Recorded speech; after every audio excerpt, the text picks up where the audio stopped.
Hey, what's up everybody? Quick question, are you like me? Do you enjoy free stuff? Because let's be honest, everybody loves free stuff. A free meal makes your whole week.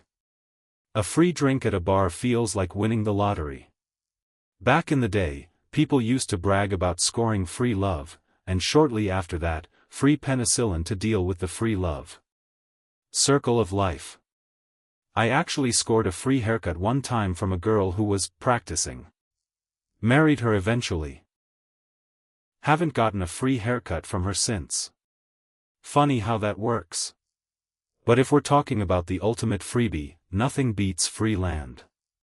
Back in the late 1800s, the US government was straight up giving away land. You've probably heard of the Oklahoma land rush. Basically, thousands of people lined up on horseback at a starting line in the middle of nowhere, somebody fired a gun, and everybody sprinted or rode out to stake a claim on a plot of prairie.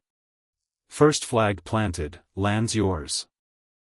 It's wild history, genuinely worth reading about if you're into that kind of thing. Well, here's something a lot of people don't know: there are still towns in 2026 handing out land for free. There's always a catch, usually that it's out in the middle of nowhere, but for the right person, that's a feature, not a bug. So if that sounds like you, let's get into it. These aren't ranked, they're just 10 places currently offering free land. Number 10, Hartwell, Kansas. Small farm town, a couple thousand people, and they've got residential lots sitting empty that they'd love to hand off.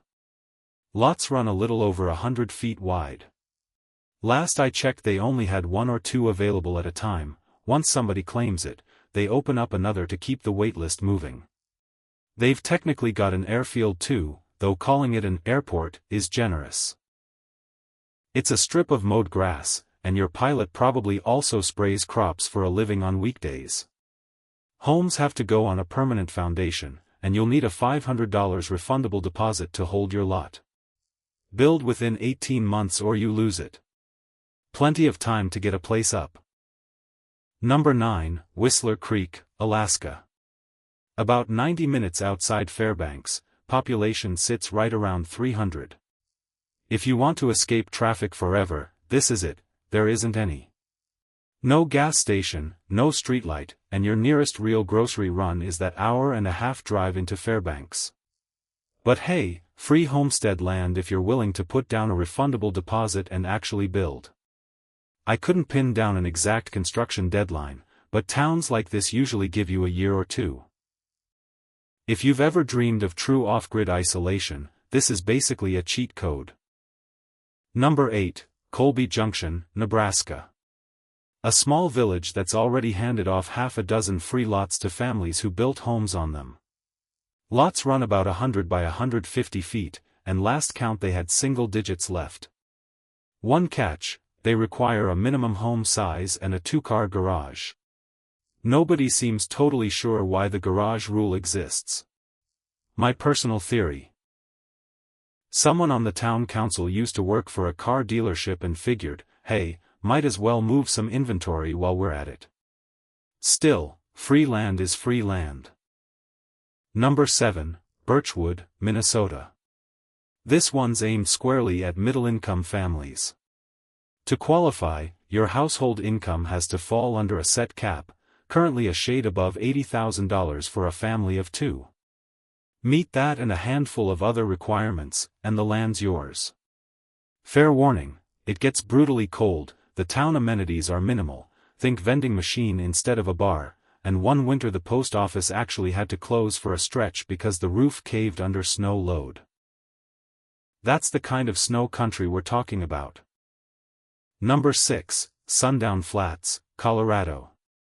This is the first entry aimed at businesses rather than families. Sitting about 100 miles east of Denver, so don't expect mountain views. This is flat, High Plains, Colorado, basically indistinguishable from Kansas. They're offering hundreds of acres to companies willing to relocate and create local jobs, with the acreage scaled to how many positions you bring. Town's got a population under 1,000, a gas station, a diner, and decent internet. Which honestly makes it a solid spot for a remote-friendly business like a call center, a small logistics operation, or a niche online shop. Number 5, Larkspur Landing, Michigan. I've actually driven through here a couple times.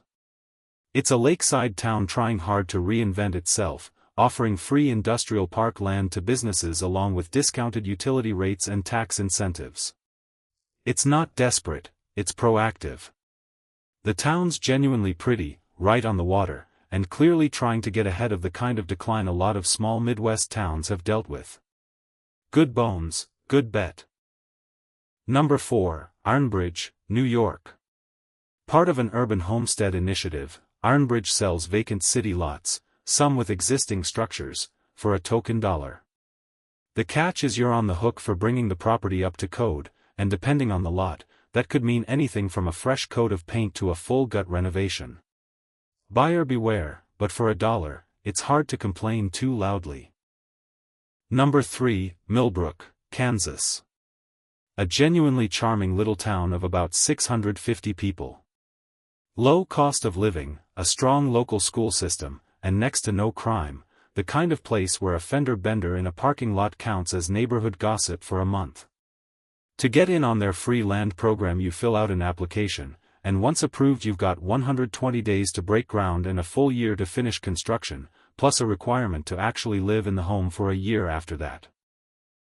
Reasonable rules for a genuinely nice small town. Number 2, Rio Bonita, Texas. Down in the southern part of the state, about half an hour from a bigger regional city, Rio Bonita is offering somewhere around 100 residential lots for free. You don't pay for the land, but you are on the hook for property taxes, and there's a 5-year resale restriction. Sell too soon and you owe the town back the value of the lot. They want residents putting down roots, not flippers. Income requirements apply too, though the exact numbers seem to shift depending on who you ask. Bonus, the local taco scene down there is genuinely excellent. Number 1, Fernhaven, Maine. My personal favorite on this list. Just outside a well-known coastal town, Fernhaven has had a 3-acre commercial parcel sitting free for the taking since it was first listed back in 2010, and somehow nobody's claimed it. The only condition is that whoever takes it has to start a profitable business within 5 years. I haven't been to Fernhaven myself, but I've spent time nearby, and it's genuinely hard to find an ugly town on that stretch of coast. Someone's going to snap this one up eventually, surprised it hasn't happened already. And that's the list. 10 places where free land is sitting there waiting for the right person to claim it. If you're priced out of the housing market or just looking for a reset, one of these might be worth a phone call. Let me know in the comments if you know of other towns doing this. I'd genuinely love to add to the list. Drop a like if this was useful, subscribe if you're not already, and I'll catch you in the next one. Take care of each other.